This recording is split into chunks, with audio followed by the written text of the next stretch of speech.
first time that I was really in foster care for a long time was, I was probably in the summer of my 6th grade year.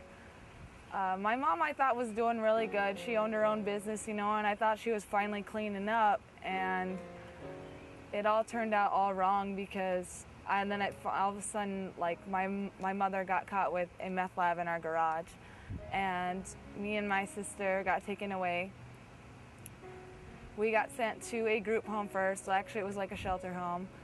And we were there for probably only a month, and we got placed together as a family because they wanted to place us together, and it took them a month, so we finally got placed in a home together, and things didn't work out for me, but it worked out for my sister. And she said that she didn't want me because I wasn't like her type of foster kid. Like, she liked my sister because my sister was more secluded and to herself, and didn't like to do things. And I was the more energetic one that wanted to go out and do things. And she said I was too hard to keep track of. So I got sent to a different home. When actually, I'm kind of glad that I did get sent to a different home because the next home I went to, I was more free to be myself. And I was encouraged to go out and do things instead of being hindered by them. And my mom during that time was trying to fight for us to come back or whatever, and I really didn't understand why because of all the years, and I don't even know why we finally got to go back home, but in the beginning of my 8th grade year, we did finally get to come back home. And it's all really good. Like, the first time you come back home when the worker's in there, it was like perfect. Like, I couldn't remember anything. It felt so good to be home. And then all of a sudden when they left, things just went downhill so fast. And I remember my 9th grade being so horrible, and I remember getting very depressed. I really wasn't myself. I remember that I really did. I wanted to kill myself. And I did try one time. And then I actually threw up all the pills that I took. And I think it was after that moment where I realized that where I was at was not where I wanted to go. And I almost failed out my freshman year because of all the problems I had at home.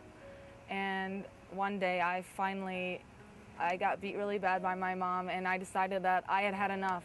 And I was going to be the strong person, and I left my home out in the country, and I walked out to the highway and hitched a ride to the police station and got sent back with the same home I was in before. And because there, I felt like I was more in a family than I was at my own home.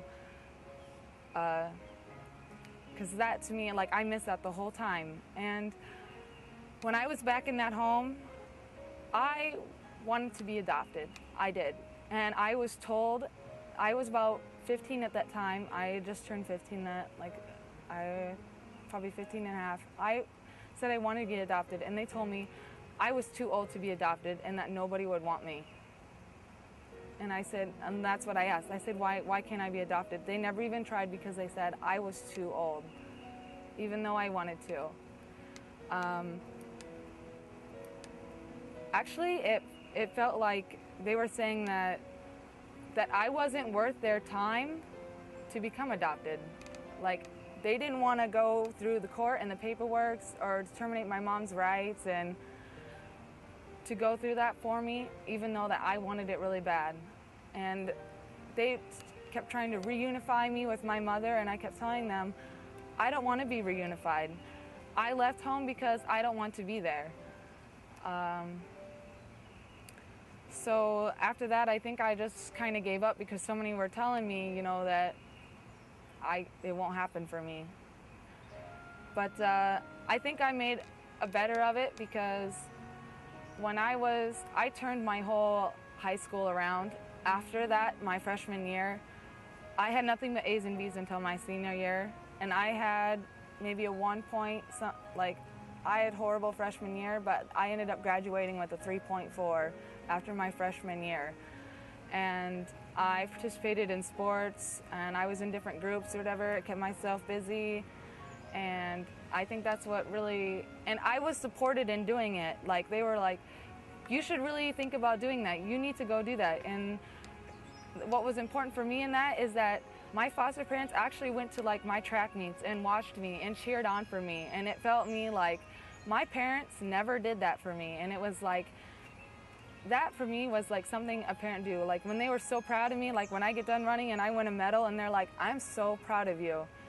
And the first time it happened for me, I cried. It was just wonderful. And that's what made me realize that she was my mom. Just like, I don't need to be adopted anymore to feel like that's my home. And I'm aged out now. I've been aged out for a year. And I go there for Christmas now. And I was there for Easter, you know, that's my home. I go there once a week, you know, and I have a son now. And my foster mom, you know, she's his grandma.